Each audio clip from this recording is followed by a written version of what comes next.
Good evening, afternoon, night, morning, whenever you find a way to watch or listen to this. It's Omar back from Hardware. Jackson and I will hop on later this week at some time to be determined, but man, life has been busy, so we're just trying our best to truck along, provide a preview at any date, whether it's earlier in the week or later in the week. We're just trying to provide it out because life has been busy. But for now, it's a day off, Canadian Thanksgiving, Columbus Day weekend, Indigenous Peoples Day, whatever you want to call this day. I have the day off, and I'm here and blessed to record with my friend Duane from the Yard HBCU Sports. Duane, thanks for coming on again. Man, thanks for having me, Omar. And oddly enough, yes, I am highly familiar with all of those holidays falling on this Monday in October. The only reason why, of course, is that my birthday is close by. So I try to I used to use it as an excuse to try to not to go to school growing up. Never worked, but I tried. Why not? Yeah, I just call it referred to as a day off given to me by the government. But also as a Leif Erikson guy, I choose to use this time to talk about Leif Erikson in terms of exploration. So whatever side of the coin, whatever holiday you celebrate today, I'm glad you're watching this after the fact when I put it on YouTube. But just a couple topics, hot topics in HBCU sports and Black college football that we're gonna talk about today. A little bit late to the party, but with our first topic, we have the Florida Beach Bowl was announced, and I know as a lover of bowl games, this is like honestly like mid-September. As a lover of bowl games, the more the merrier, the more classics the merrier. But this is just great that that Division Two, the conferences, the SEAC and the CIAA will have a bowl game to aspire for. Well, I guess aspire is not the right word because I do have some questions I guess about the tie-in, but there's a Division Two HBCU bowl game in early well mid-December-ish, December 13th this year on a weeknight, at the home of one of the Miami MLS clubs, DRV Pink Stadium. Until Miami. Is there two? Are there two Miami clubs in Wow, I MLS? believe it is. It is. There are two. This is Intel Miami. This is the one where Ronaldo plays about not Ronaldo, but Messi plays. Oh, okay. Okay, Yeah. yeah, because I don't watch the other type of football that much. So yeah, my information on that's really showing right now. But at Inter Miami's home stadium, I think it's a 20 to 25,000 seat stadium. But I'm excited for this. Dwayne, what are your thoughts? I also wanted to ask too, is this a Champions Bowl or is this whoever did not make the playoffs from both conferences participating in this game? I'll get to that in just a minute, but I have to address this since we are talking about dates. If you could probably guess by my attire, yes, I am wearing Alabama State stuff. If you've watched me on this show before or any other platform, you know that I really enjoy two things: one, sports; two, trolling. And for those that are especially within the SWAC, you know that this week, actually last week, was the 1 year anniversary of one of the most infamous quotes from 2022. Who is SWAC? So, with Jackson State and Alabama State playing this upcoming weekend, of course, it's come up as a topic of conversation. Oddly enough, last year it was Alabama State's homecoming. This year is JSU's homecoming, and they're welcoming the Hornets there this weekend. And of course, that came up in conversation during the coaches conference call today. And as much as I got tired of hearing of it, I still love it because it's still funny to me. But to answer your question, first and foremost, yes, the Florida Beach Bowl, which will take place at the Drive Pink Stadium, which is in Fort Lauderdale, Florida, 21,000 seat stadium. Yeah, taking place the Wednesday before the Celebration Bowl. So for those of us in the media, either we make a choice on which one we're going to go to, or we try to do a double city double dip that entire week. Go that Wednesday. I've already thought this through of what my potential trip plans would be. But do that game Wednesday and then be in Atlanta for Saturday for if you want to make it to both games. But I just find it interesting the timing of that game, not only because of the fact that it's in the middle of the week, but because it's so close to the Celebration Bowl, and you want to try to get as much Black or HBCU media there as possible to cover this game. And, Celebration Bowl has been something that's been entrenched in HBCU culture since 2014, 2015. And I find it weird whenever other HBCU events try to hold things around it because it's like our Super Bowl. But to answer your question, yes, I had to ask as well to get more clarification. And the answer that I received was that it will be between, of course, members from the SEAC and the SWAC. The question of whether or not it'll be the champions, though, will be answered on how deep the champions go into the D2 playoffs. So if it's a situation where, they have enough time, I guess, if they're eliminated early enough to participate in this bowl game, they will. If not, what they'll do is probably end up sending the next highest representative to be a participant, which I believe will be a problem if you're trying to figure out, if you're trying to get the fan bases there, because it'll almost be like a last minute announcement, um, unless they get eliminated early on who's going to go, right? So, um, yeah, the concept of the game, I love it. I'm here for it because I would love to see um as many intra conference HBCU matchups as possible. I love those. Most definitely love those. And to have a bowl game out of it as well, most definitely would love to see that too. But again, that's the I guess the biggest thing in my opinion is that I scratch my head on when they're going to do it. But it's still cool nonetheless in my eyes. Wow, that's pretty amazing. I guess that the both conferences are I guess for lack of a better term are trying to have their cake and eat it too with the playoffs and and the Florida Beach Bowl, which like the first thing that came to mind, like just to confirm, like when you said that, I had to look up the 1978 Florida A&M team that won both the Orange Blossom Classic and the Division One AA now FCS title. So it's pretty I guess interesting that they're trying to do that, honestly. But I guess the question for me that comes from that is no, like I guess being around the HBCU media for like a long time, Dwayne, like was a lack of buy-in kind of the downfall of the Pioneer Bowl? Because I can kind of see a lack of buy-in being an issue with this format. And I think it's interesting too, like the reason where it wasn't clear to me is like I looked on the website and like the language was pretty veiled, like two deserving 6-win teams. And it's like that could mean anything. So I mean that's not giving me a warm and fuzzy feel. So I want to know your thoughts on like whether this can create like a lack of buy-in, whether that was a problem with the Pioneer Bowl. You know what? To be truthful with you, Omar, as familiar as I am with the Pioneer Bowl, I am not familiar for why it's no longer in existence. But my guess is that could be that the case, right?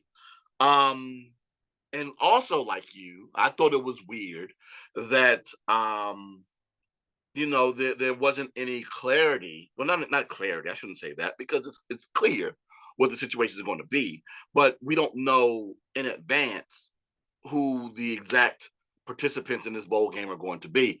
Um, Now, to give you a little inside baseball for you and our viewers here, um, they made sure the organizers of the Florida Beach Bowl made sure to reach out to me as media to help them advertise the game, which I will. Um, and of course, I was there for their press conference.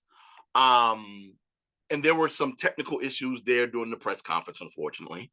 But during the time, I have a feeling that there will be some information that I would have missed during the spots where we none of the media could actually hear for the first part of the press conference. But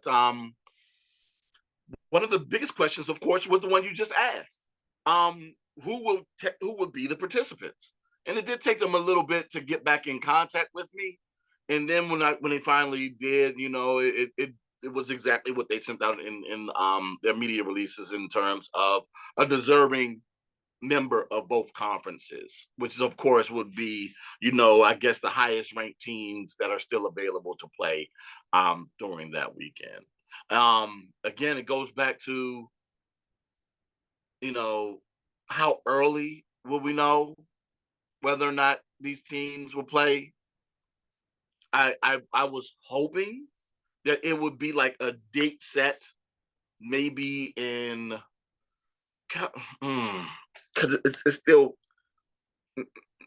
maybe like the last weekend in November, because I'm trying to give it like the same timeline in comparison to say like the Celebration Bowl and how long say like the SWAC teams know when they're going to go to the Celebration Bowl. So that's like a 2 week notice for them. Um, Maybe even 3 if you factor in the fact that your team will be going to the SWAC championship game, and you're figuring at that point whether or not you're going to go if your team goes or if your team wins or they don't win. Same thing should be done, in my opinion, with the Florida Beach Bowl, is that there should be some sort of lead in so that the fans can decide whether or not they want to attend this game or not. And those fan bases will have an idea of whether or not they want to travel to Miami, or technically Fort Lauderdale in this aspect, a week or two before Christmas. So yeah, that's my biggest hang up. Well, second biggest hang up with this. The first, of course, is closest in proximity to the Celebration Bowl, because that was the whole thing with the creation of the Celebration Bowl, was to make it kind of like an HBCU homecoming for all HBCUs to come, not just the participants in the game, but have it as a situation so that all football fans from the HBCUs can come together to do this. Um, and this is going to be a way, again, that's going to end up splitting the fans and the media and all of this stuff. And yeah, I'm not saying not to have this game. I just wish, again, that they would do it at another time. Yeah, I definitely do agree. And I think so my mindset seeing the date, like I was kind of, you know, iffy on how I thought, middle of the week, like there won't be much competition because that's before bowl season, of course. But also on the other side, like a lot of events like this have the real estate of Army Navy week, to work with, where there's not much nationally televised football. You have, the FCS playoff games and Army Navy, and that's it. Where like a network, that's not conflicted, network or streaming service, in this case HBCU Plus, could potentially get some viewers, some significant viewership due to much less saturated slate. But after hearing just everything that we talked about with the potential of team playing in the playoffs in this bowl game, I understand now.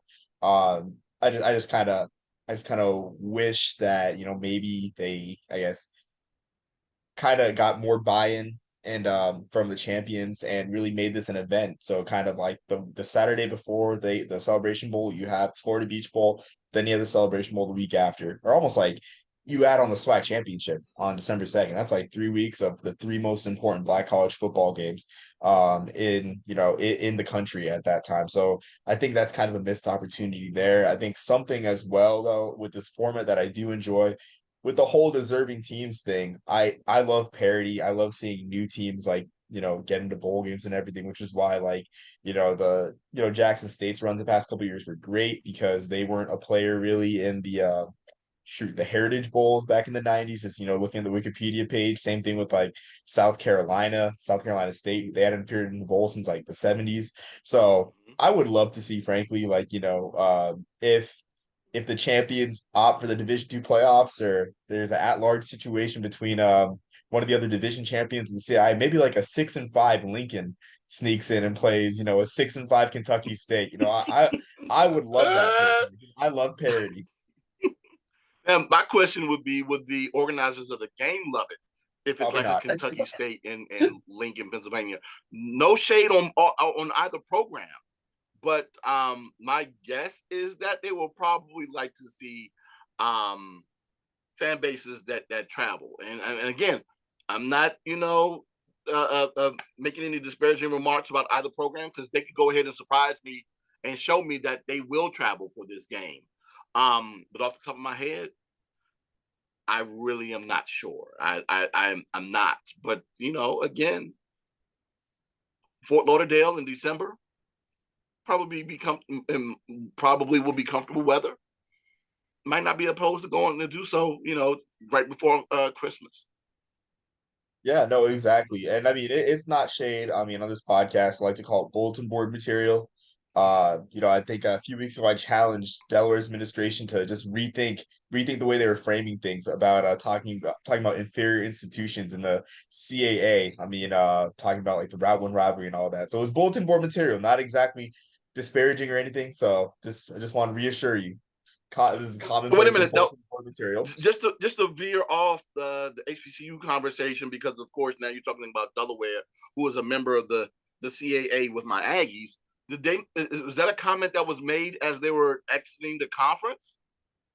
Well, it's like it's kind of confusing because I think I saw sources say that that was one of the reasons that Delaware was looking elsewhere, where I think Bryant was like the last straw, but it could be a thing where I guess where the journalist mentioned schools that were added while like the comment wasn't directed towards any particular school. Like I saw in the article like they mentioned like, oh, recent additions to CA include Campbell, Hampton, and Bryant. So I don't think it was directed at any one school, but it just wasn't the best look, which is what I talked about in the podcast with my friend, where it's like, hey, like you guys avoided Delaware State for years. Like the tone deafness of the statement is remarkable.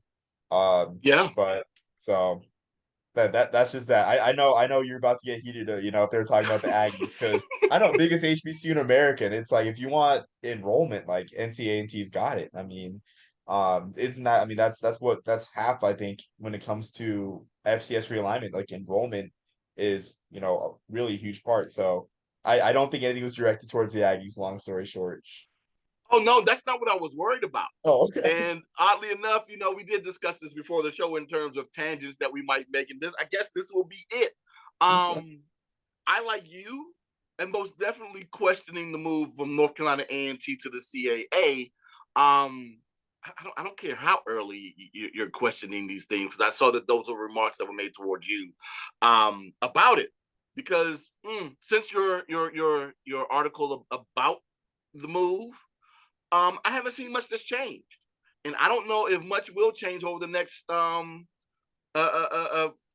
few games, let alone this entire season. And I understand that going in for year one shouldn't be the benchmark for making that assessment, but my God, things don't look well. And I don't know, from what I'm hearing in terms of rumblings of what could happen in the future, I don't know if anything's going to change, but that's a whole nother podcast for another time, because I know I can talk about that for a very long time. But um yeah, my concern was for all of the additional members. Oddly enough, with Hampton wanting to be in the CAA for years and being rejected, and then finally getting the opportunity because the CAA had slots and needed to fill holes. And some believe that that might have been a late addition, not a late addition, but addition because of subtraction. Same thing with the other schools of A&T, Campbell, and Bryant. But it's also interesting, because of who those schools are. Half of them being HBCUs, and the other, like, well, if you want to include A&T as well, being carryovers from the Big South. That statement could go either way. Could that be disparaging towards HBCUs? Could that be disparaging towards the former members of the Big South? Or could it just be a blanket statement for everybody? Who knows? But I just find it odd that that statement was made. And yeah, I was just trying to figure out exactly who that could have been directed towards. And you're just making it seem like it was just a drive-by where everybody got hit. I think so. Yeah, I think it was a drive-by where it's like it could be one of those things where it's like something I still laugh about, and I'm like about to start laughing thinking about was the infamous Tom Brady quote. You're sticking with that mother effer, where like Ryan Fitzpatrick came out of the woodwork and claimed to be the mother effer, and then people saying, oh, it's Jimmy Garoppolo, no, it's Derek Carr. So it could be that type of thing where it's like I'm about to crack up laughing about it just because it's a funny clip in itself, but then like the whole drama of like, yeah, I'm the guy Tom Brady's talking about as being like this bad quarterback. So, but long story Doubt short, very football is seriously more any of interesting. those institutions will come out and say that they're that school. I doubt it. I Yeah, very much so doubt it. yeah, exactly. I guess going on like the final topic, I'm about to laugh tears just like thinking about the whole MF thing with Tom Brady. But network. So network. I think for me, I know HBCU Plus does a great job. Probably better than a lot of the other broadcast partners that I know someone remarked that like I think it was like the Alcorn State Grambling game looked like a game from the 80s. And then I was watching A&T Nova. Thankfully, A&T Nova was the free Flow Sports game on YouTube, and I was watching it, and I'm like, I'm Oh, like, it's not bad, but it could be better, but I think for me, in my big pie in the sky vision, I would love to see the CW get involved with a bowl game of some sort, whether it be Division 2 or whatnot, because I think their production's nice from what I've seen so far from their ACC games, and they don't have any bowl games as well.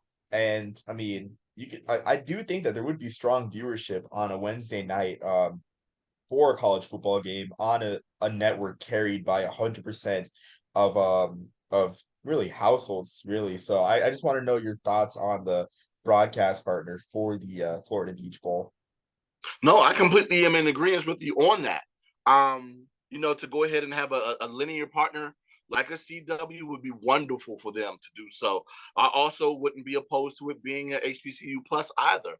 I'm right there, or HBCU Go even. So I would love to see what direction they attempt to go through. I know that they said they have a partner. I can't remember who that partner is, and forgive me, Omar, for not doing so. I know someone who's watching the show that knows will most definitely put it in the comments. Please do, and thank you. But yeah, I know that that's the aim for them. But if they were to go with network television, CW most definitely, in my opinion, would be a wonderful option where you're not necessarily have to go at, say, like a larger network with a Division 2 product. Again, it's not saying that D2 product is not good, but let's be realistic. And NBC is not going to air Division 2 matchup. Yeah, I definitely agree. I mean, if anything, it would be on CNBC, which is still, I mean, a pretty good, I guess if NBC was broadcasting, it would still be a pretty good destination. Being on basic cable, just Mm-hmm. the promotional juices could be better with NBC with a lot of these matchups. Especially like this year with the HBCU NY Classic, which honestly, the only promotion I saw of it was a couple lines in a press release, and no one really reads press releases anymore. Like, let's be honest with ourselves. Sadly. But yeah, I think the CW would be a great partner. HBCU Go is great, which I think, if I'm not mistaken, did HBCU Go have the Aggie Eagle Classic this year?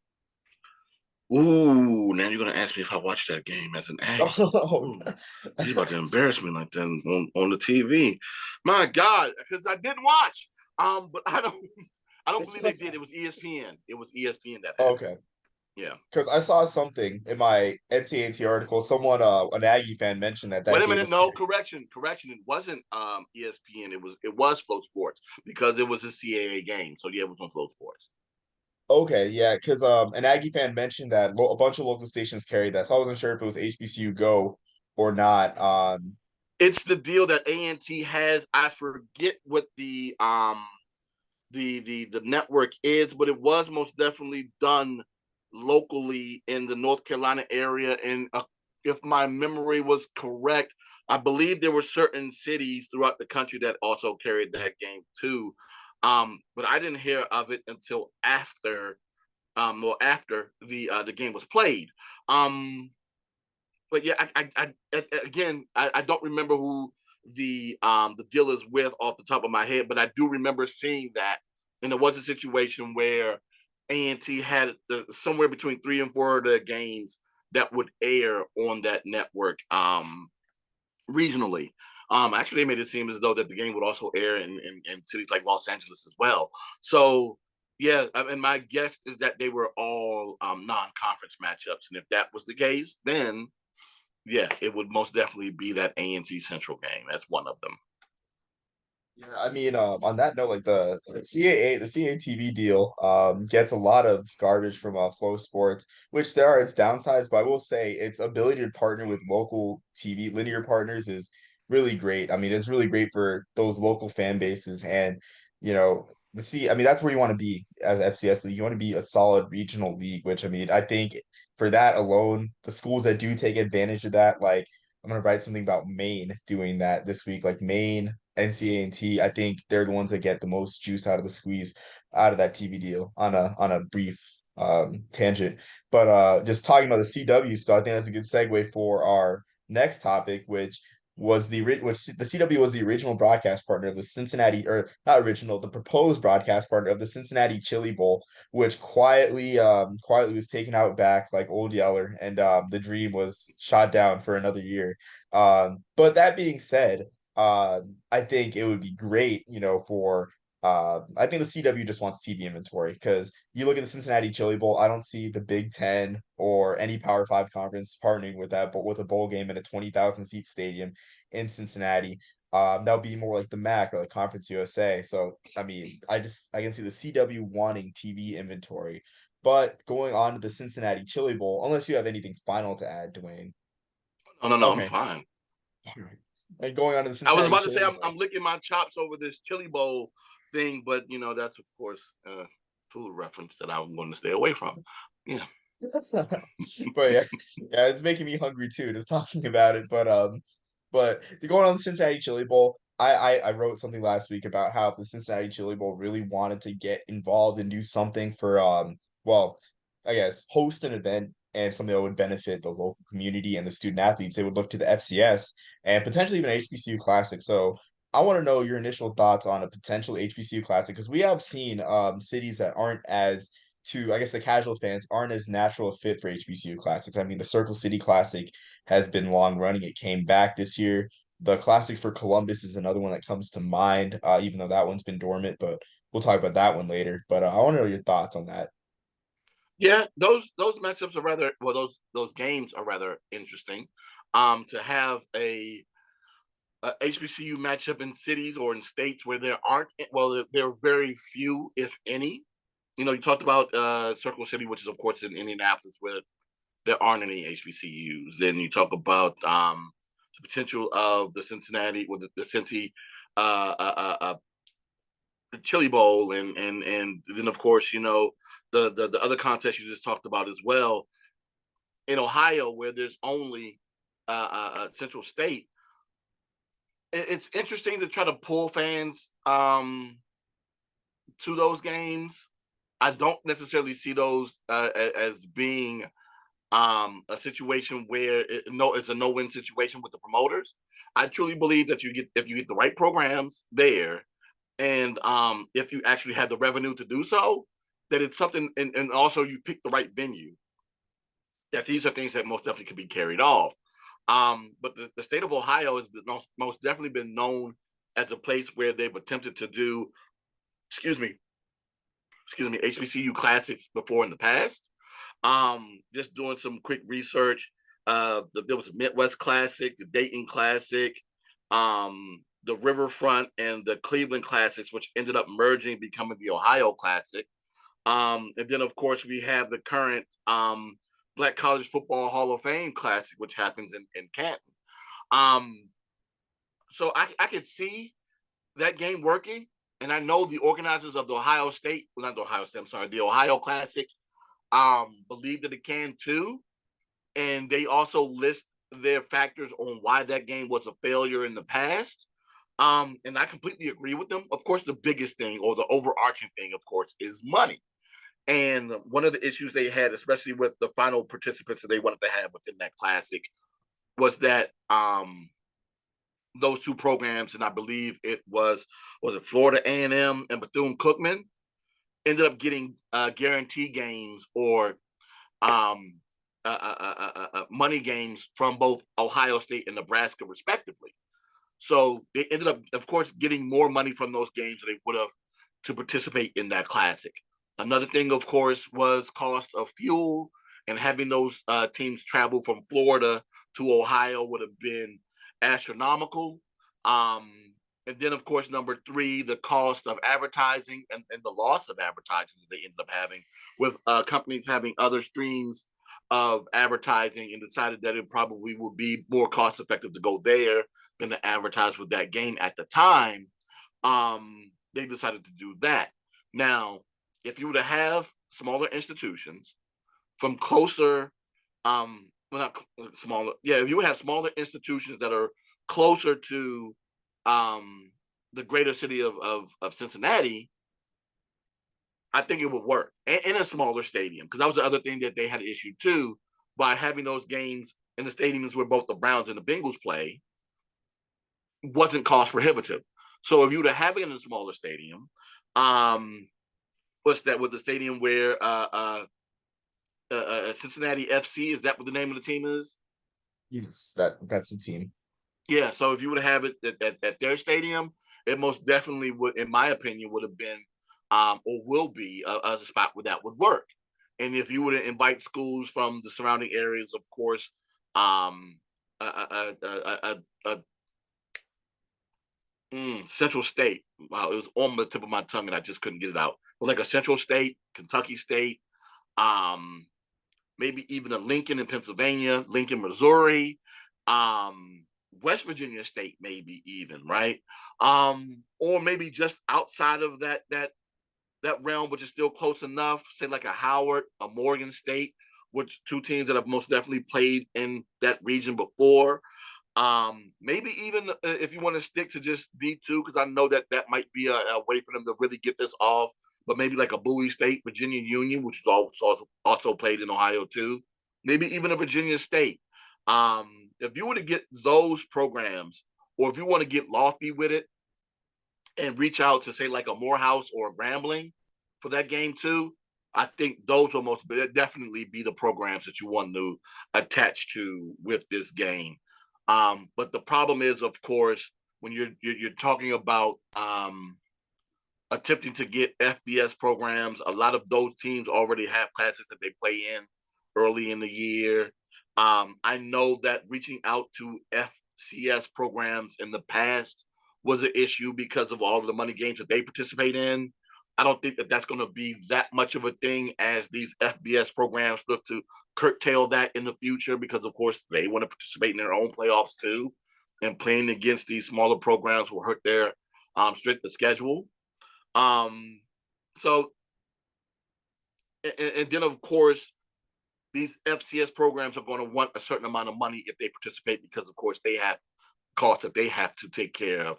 But yeah, if you can most definitely focus, all let's say all that said, if you were to focus on D2 programs and D2 programs which are close to Cincinnati, I truly believe that that game would work in a smaller stadium. Yeah, I definitely I agree with you as well. I mean, just the usual problems like logistics, distance, cost, and everything. They definitely do come to mind. But yeah, like a lot of like you said, a lot of smaller HBCUs are in the area, West Virginia State, Central State, Kentucky State. And I feel like the thing that kind of hurt the Circle City Classic for a long time was overuse of these teams, where it's like overuse of Central State and Kentucky State, where I feel like Central State, Kentucky State was at the matchup for like 4 or 5 years in a row, if I'm not mistaken.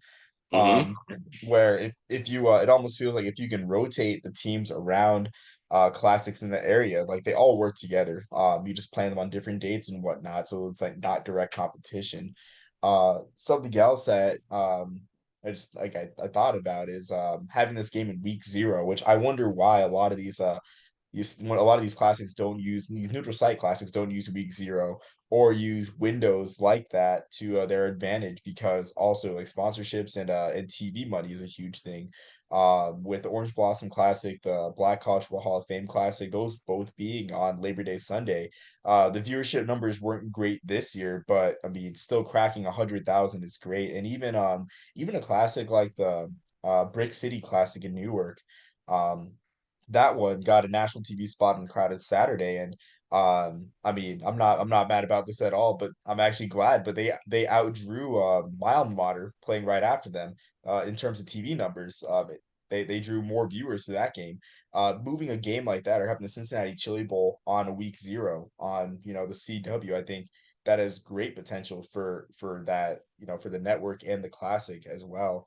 I also wonder too. I also wonder if with the CW being involved in like the preliminary talks for the Chili Bowl when it was brought up to the FBS Bowl committee, I also wonder how much of a network back thing it is, because I kind of feel like CW might have, I wouldn't say deep pockets, but probably enough money to like lead take the lead on fuel costs for getting the teams there, and be able to sell some spots or something, come up with some creative ad campaign where, I don't know, Supergirl flying over FC Cincinnati Stadium or something. But that's something that also comes to mind for me. Yeah, all I know is the one thing that we don't want to happen is whatever happened to Mississippi Valley State and the Chicago Classic, because my God, that whatever happened, it was a mess. And to listen to their head coach tell it, yeah, that is most definitely something he's not going to put his program into ever again, and I completely understand it. Um, again, it falls on the backs of the promoters to do whatever they can in terms of raising the right amount of revenue to help make these games possible. And if you can't do it, I'll politely ask you to stand to the side and either just not have this game happen or allow someone else to do so. It's interesting because you mentioned the Chicago Football Classic, and of course Howard played Northwestern, not exactly in Chicago, but in the Chicago area. So Mm-hmm. that's also a great point too, where it's like, especially now with Cincinnati being Power Five and Big 12, where you can get a Power Five payday and give your fans the experience of being in the city itself without having to play a classic, which something, I mean, that definitely is something, excuse me, to keep in mind. I mean, even this year too, in the Cincinnati area, Delaware State played at Miami of Ohio, but it's like, at that point, like, which FBS program didn't Delaware State play? Seems like they always face a gauntlet. Well, But Morgan yeah, State was also at Akron this year too. okay, right, yeah, yeah, that one. I'd rather you just reminded me because I was rooting for them that game, and I thought they could pull it off, and Yeah, I know that's a sore subject for a lot of HBCU and Delaware State, Morgan State fans because of how they lost that game. So yeah. It just jumped in yeah, my mind when you were talking about Ohio schools or schools close to Midwest in Cincinnati that made me think about that. And yeah, that game did not end well. Yeah. yeah, Morgan State fans' loyalty are getting like it's getting tested. Like I was telling someone too, I was like, man, like if Morgan State scored in a quarterback sneak and didn't get called for a false start, I think we're having a whole different conversation about Albany and like the whole CAA. But it's like here we are now, like they're next to Delaware, the darling of the CAA this year. But yeah, it's just a quick shout out to Morgan State fans, just you know, very Well, very I'll tell them. very loyal. I'll tell them keep your heads up. Um, with the exception of two games, they've been if they didn't win, they were extremely competitive in those other games. And not to worry about what happened in the first half of the season, worry about what happens in the second half of the season when they compete against in conference and how well they compete against the likes of North Carolina Central, Howard, and and even Norfolk State this year. If they look good against those teams, well, I can't forget South Carolina State either because South Carolina State has most definitely been competing. They're on the run this past few weeks as well. But yeah, those five teams within that conference, it could be a fight. Um, I'm just intrigued to see exactly how good it'll be. But my God, Davius Richards has been lights out for this entire year. Um, even though I did not pick them to win in the beginning of the season, uh, if I can change my mind a little bit, if I can change my mind a little bit, I just might. But yeah, I'm still intrigued to see because like the adage says, any given Saturday, we don't know what could happen. And those other teams within that conference have proven that they're capable of beating other or competing extremely well with other quality programs outside of the conference. And I got a strange feeling it's going to be the same way in conference too. Yeah, I definitely agree. I mean, I think the whole conference is waiting for Davis Richards just to graduate because there's a lot of up and coming teams in the MEAC. I mean, even Norfolk State, I don't think anyone had any expectations for them. Like they lost to a D2 team in week 1 and they go turn around and beat Hampton in week 2. So I'm just excited for the 5 game sprint of conference play. And I mean, even I think the networks are kind of excited as well too, because I just saw that Howard Norfolk State got the noontime slot on ESPNU on a Saturday, which is something that you really don't see Hmm. too often. So I'm excited. I'm really excited to say the least for conference play. Yeah. Ooh. You talk about Norfolk State real quick. Yeah, you talk about them and that helter skelter team. I don't know what you can take from them either. Like you said, they lose to Virginia State week 1. They beat Hampton week 2, and then a few weeks later, they lose to North Carolina A&T, who has been struggling offensively all season long. I don't know what to make of this team. I just don't. But I guess if they're on their good week and you catch them on that good week, it might be a situation. But yeah, I'm like you. I am highly intrigued to see what happens. I would be surprised if anyone walks out of the MEAC unbeaten this year. No one walked out of the MEAC unbeaten last year. Central and Howard both took losses. But yeah, if I would be surprised if no one, well, if anyone leaves out of the conference this year as champion undefeated. Yeah, no, I agree. I mean, well, I think I'm more inclined to think that North Carolina Central is going to run the table. Because I know in my own poll I have them ranked in the top 10, and they've just looked so they found ways to win, to say the least. Whether it's against Campbell, whether it's against Elon, they've just found ways to win. So I kind of feel like that'll carry into MEAC play. But again, like I wouldn't be surprised. I don't think anyone expected Howard to be a co-champ last year. Same thing this year. The surprise could be someone just upsetting North Carolina Central on any given Saturday or Thursday for that matter. So yeah, I'm just intrigued too, and I mean the conference schedule can't come soon enough. Exactly. Exactly. But that being said, I think we circled the wagons on all of our topics so far. Dwayne, do you have anything final to add? I know you have stuff to promote, so I'll let you do that too. Nothing else to add, but catch me in my usual spots on social media at the Yard HBCU. Of course, I'm more active on Twitter than I am on Instagram. I'm looking to be a little bit more active on Instagram in the coming weeks.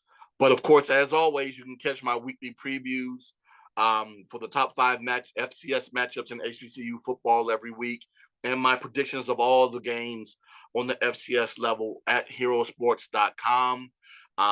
So yeah, make sure you look for those. Those normally come out every Wednesday, if not Thursday of the week, right before the beginning. Well, right before games start on Saturday.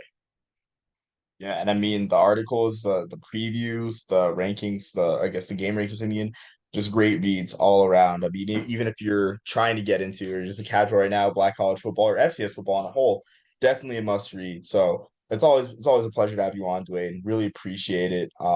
Thanks again. Until next time, everyone. Peace, love, and soul.